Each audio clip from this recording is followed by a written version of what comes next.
today we'll discuss problems of male infertility and management of oligosteroteratospermia, that is OAT. So first of all, we should understand what are causes of infertility.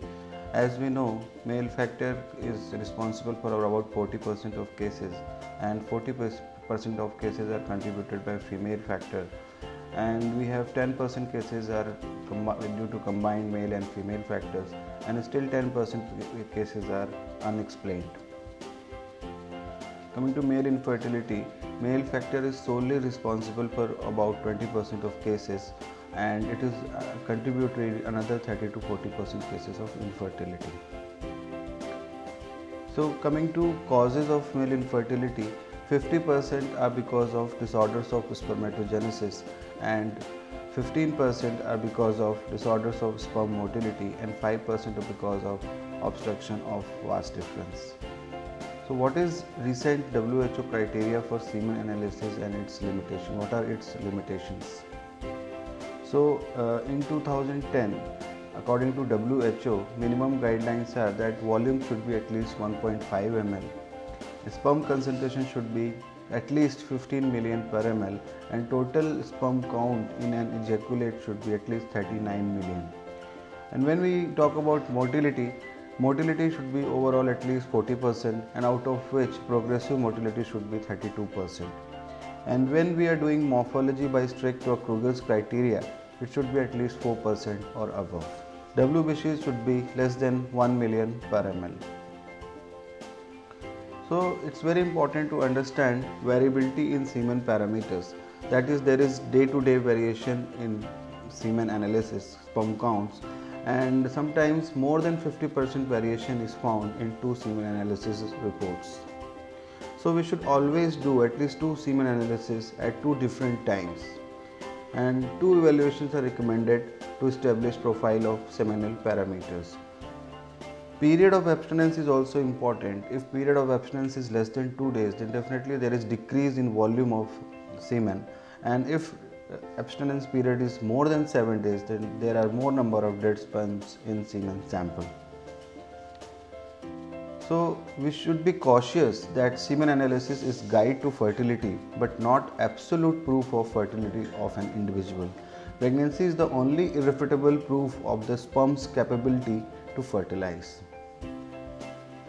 So routine semen analysis provides useful information concerning sperm production by the testes, sperm motility and viability, the patency of male genital tract, secretions of the accessory organs, as well as ejaculation and emission. It is not a test of fertility, and it provides no insights into the functional potential of spermatozoa to fertilize an ovum or to undergo the subsequent maturation process that are required to achieve fertilization. So what is oligosteroteratospermia or OAT syndrome? It is just like a fever. OAT is a diagnosis. It is not a diagnosis basically, it's just like a Y fever. So coming to what is the prevalence of abnormal semen parameters in general. So overall, there is motility is the most common parameter which is affected overall. It's about 39% according to Greenberg study 1987. So what is criteria of OAT on semen analysis? When sperm counts are less than 15 million per ml, motility is less than 40%, or morphology is less than 4%, then we consider it as OAT syndrome.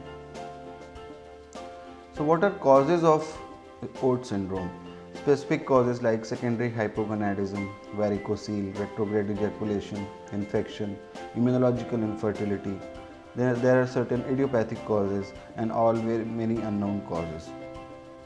So among all the causes, varicocele is the most common cause with 39% of cases, followed by idiopathic, that is 33% of cases.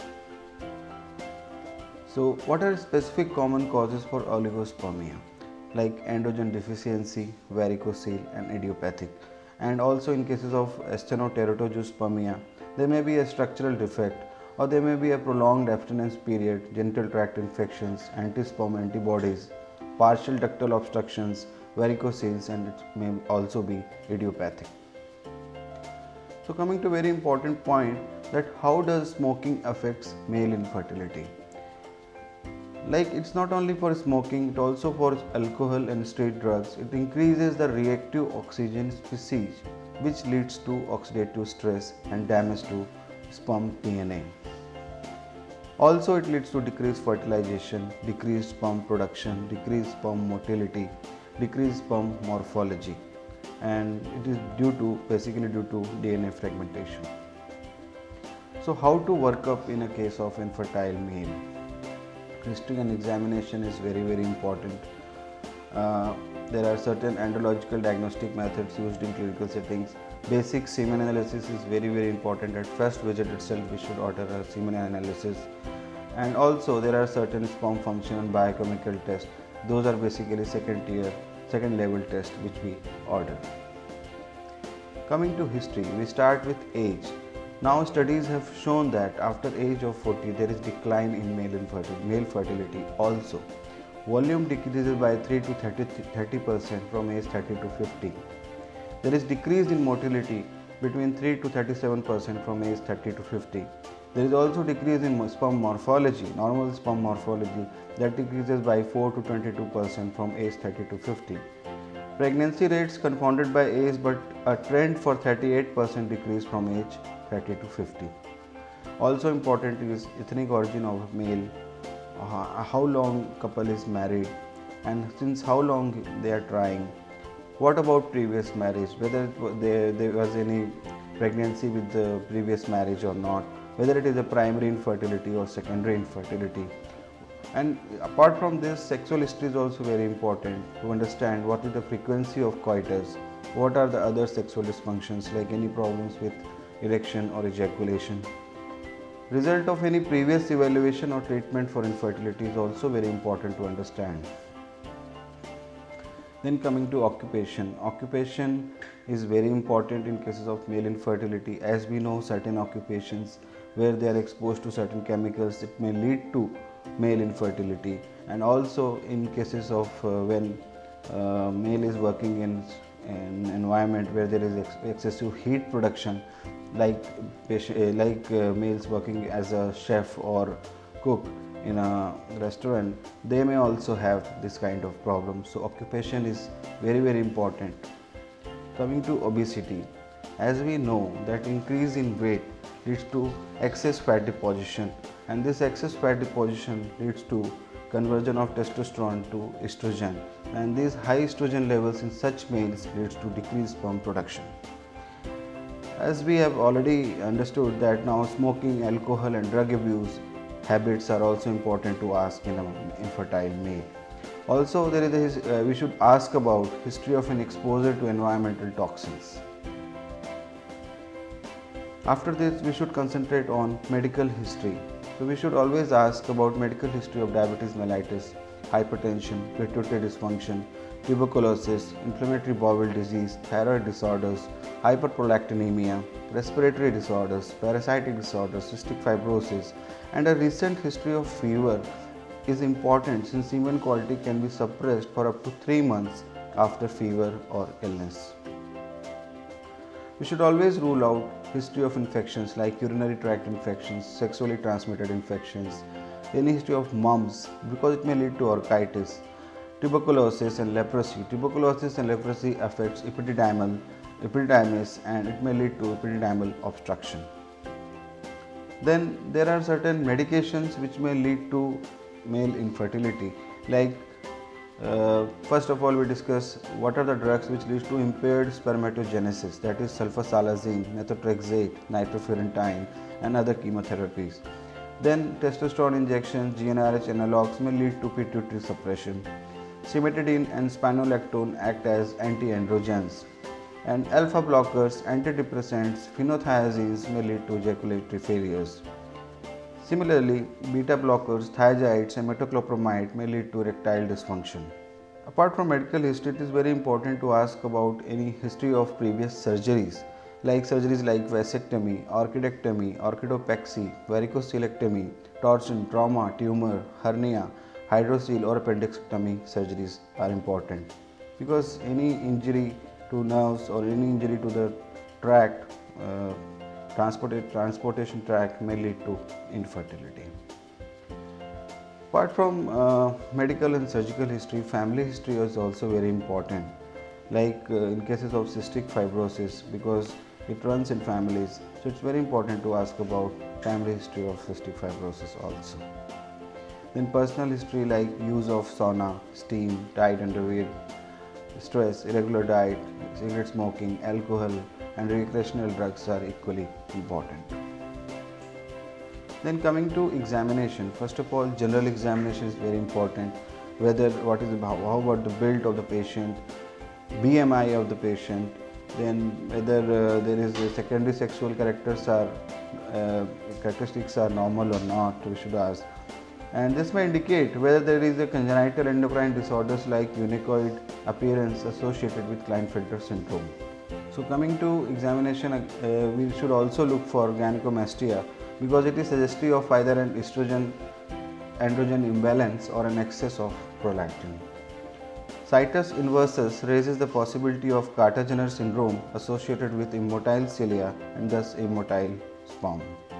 Now coming to local examination of genitalia, we should always look for penis. We should always look for see for anatomy of urethral meatus and look for hypospadias and epispadias. Should always palpate the scrotum and should always examine the patient in standing position in a warm room to allow for relaxation of the cremaster muscle. We should look for size of testicles, exactly what are the size of testicles. Even to know the volume, we can take help of Prader's orchidometer also. Decreased testicular size, whether unilateral or bilateral, correlates with impaired spermatogenesis. We should also carefully palpate the epididymis, that is head, body and tail of epididymis. Possibility of epididymal obstruction is suggested by presence of induration or cystic dilatation of epididymis. We should also palpate for vas difference to rule out congenital bilateral absence of vas difference in cases of cystic fibrosis. Coming to investigations, first of all we should do all basic investigations like complete blood count, should test for sexually transmitted diseases, should if required we can also test for TB PCR in semen, also kidney function test, liver function test, for sugar levels like glycosylated hemoglobin we can do. We should also test for anti-sperm antibodies. But here I would like to make a point that anti-sperm antibodies testing is not of much significance as treatment with IUI can bypass the effect of anti-sperm antibodies. Then coming to hormone assays. Now we know that fewer than 10% cases of male infertility are caused by primary endocrine defects. So what is the initial investigation? When we should order an endocrine evaluation?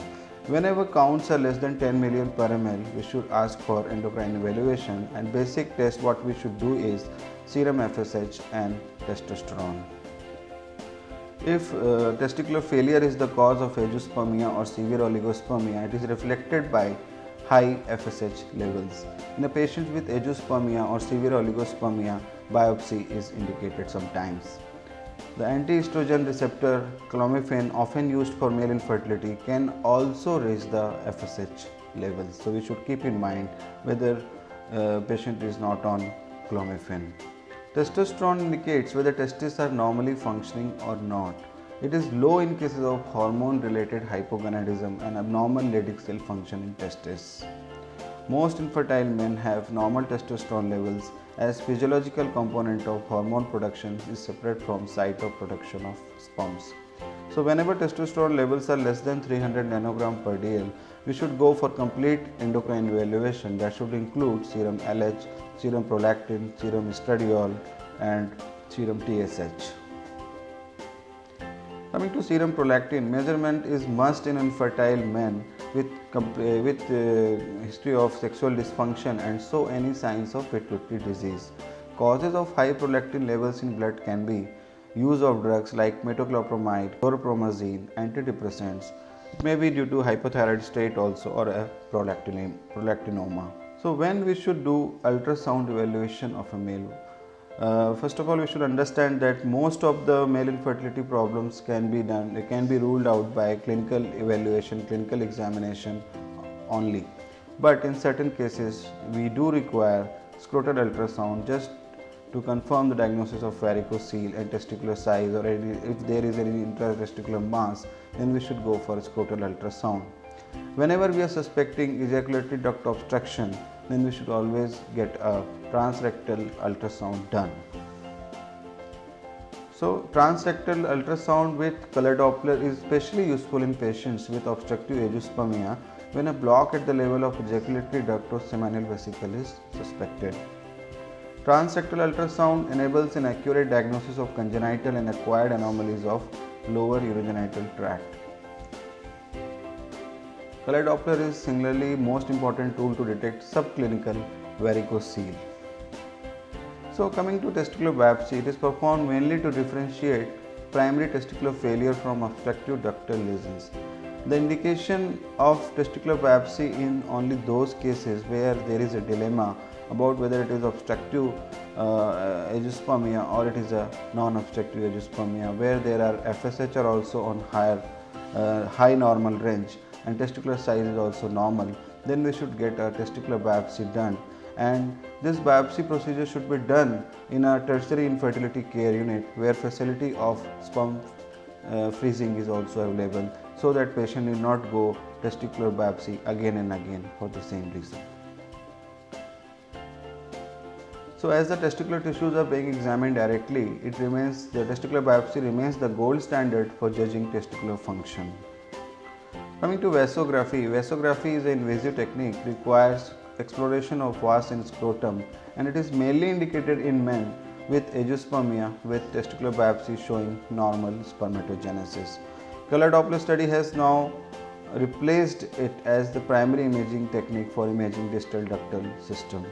Now coming to chromosomal studies, now we know that about 20% cases of male infertility can be because of genetic problems, out of which 10% cases are due to Y chromosome microrelation, and another 5% cases because of chromosomal abnormalities like Klinefelter syndrome.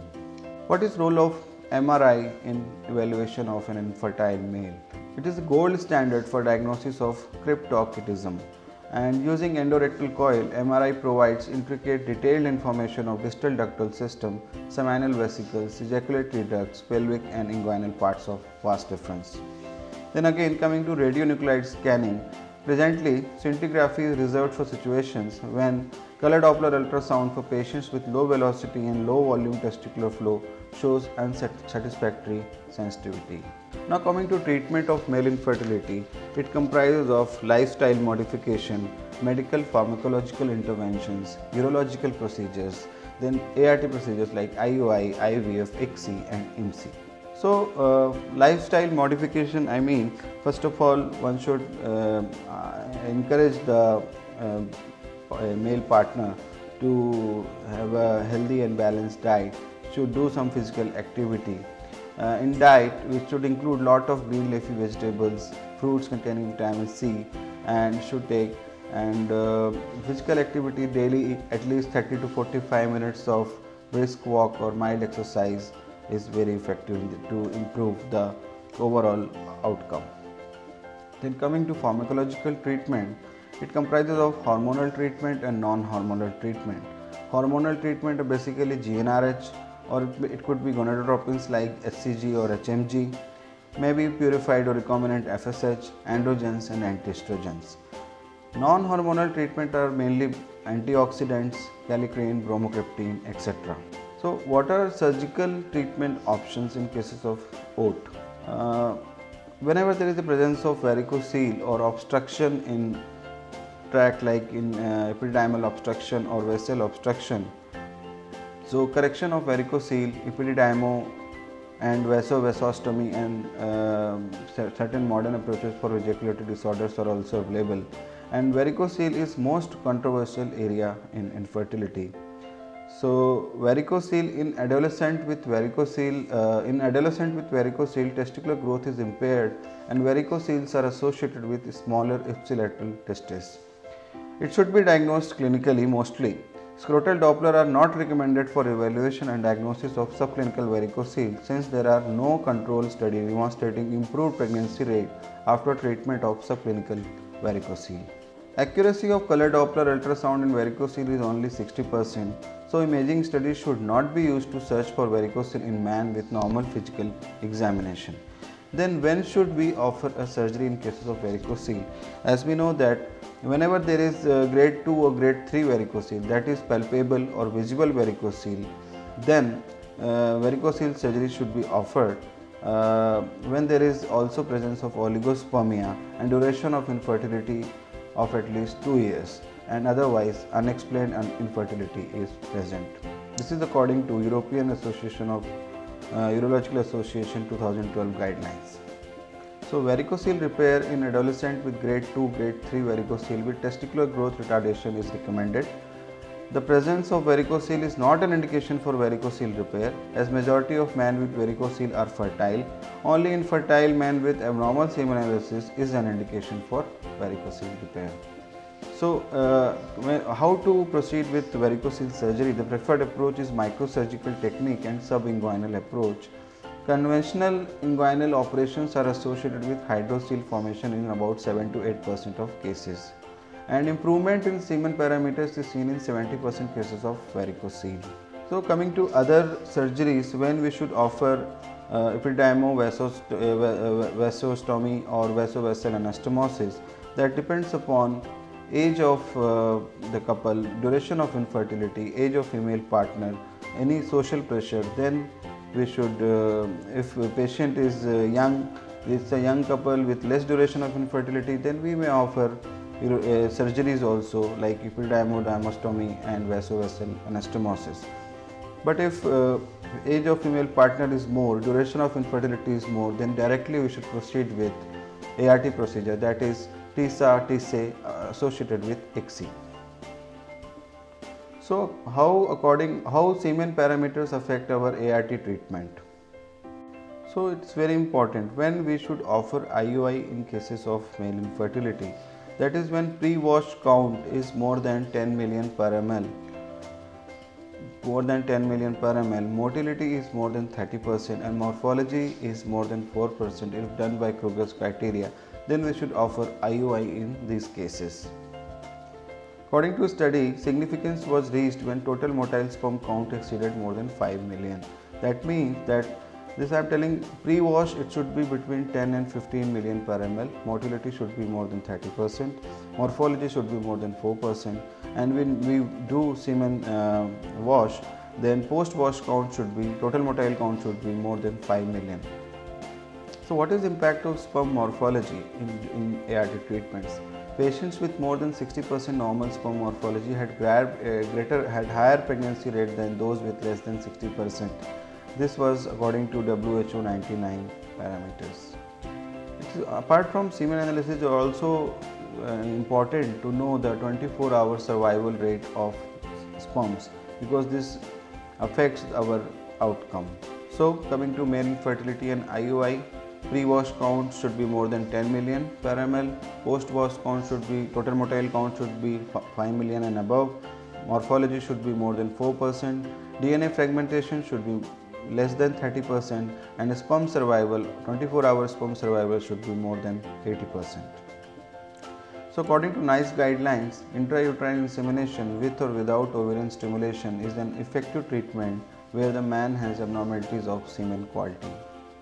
So coming to controlled ovarian hyperstimulation and IUI, ovarian stimulation is the fundamental tool of subfertility treatment. Different options pose challenges. Choice depends on doctor's expertise and patient's condition and choice. It increases, COH and IUI increases the pregnancy rate, and it is judicious monitoring should be done to avoid complications. So what are risk factors for poor outcome with IUI? Those are basically advanced female age, poor post-wash sperm motility, and if there is history of any corrective pelvic surgeries done. Poor post-wash sperm motility in combination with either of these two risk factors, that is advanced female age or any history of corrective pelvic surgery, resulted in no successful pregnancies.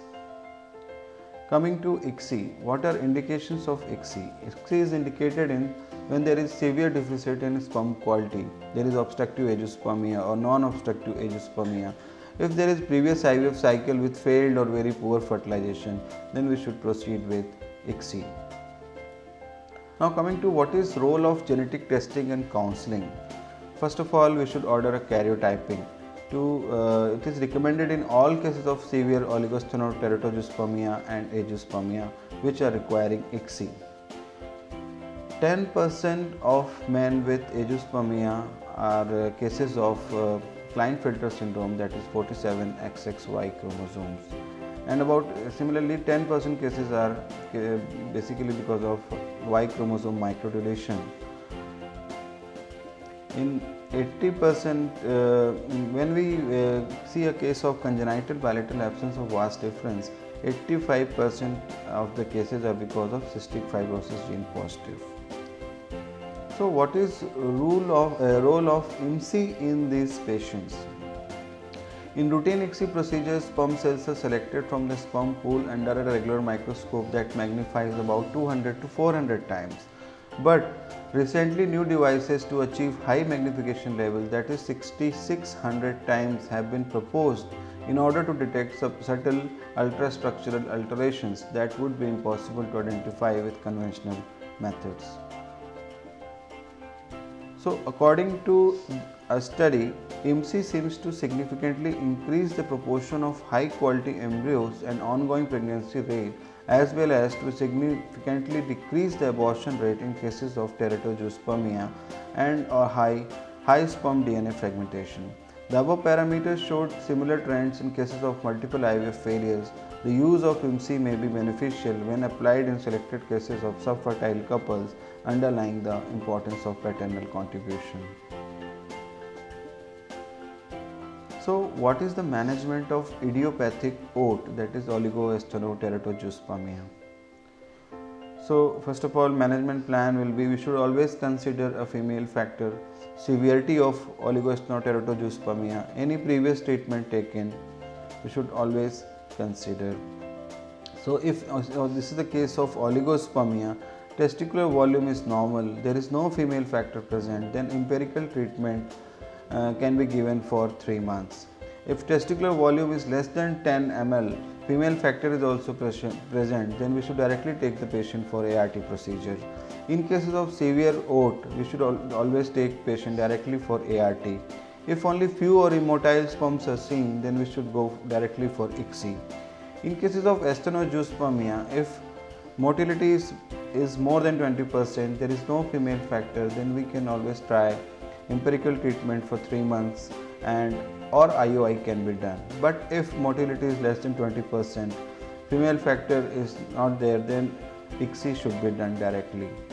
So what is management plan for idiopathic OAT? That is, we should always consider female factor, severity of OAT, previous treatment taken. So if it is a case of oligospermia, testicular volume is normal, there is no female factor present, then we should go for empirical treatment at least for 3 months. But if testicular volume is less than 10 ml and female factor is also present, then we should directly go for ART procedures.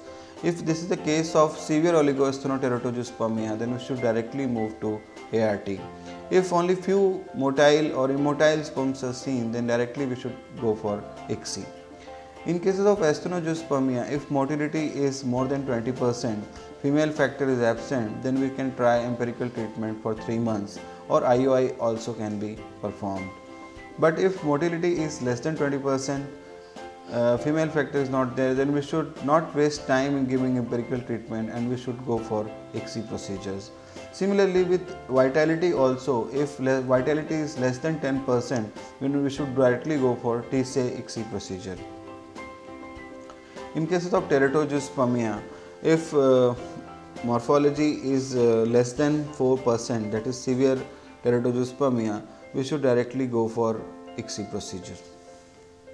So to conclude, one should always understand andrology, select your patient properly, select the sperm preparation technique according to patient's semen sample, and then we should go ahead with controlled ovarian hyperstimulation with IOI. Only in indicated cases we should move towards IVF and ICSI.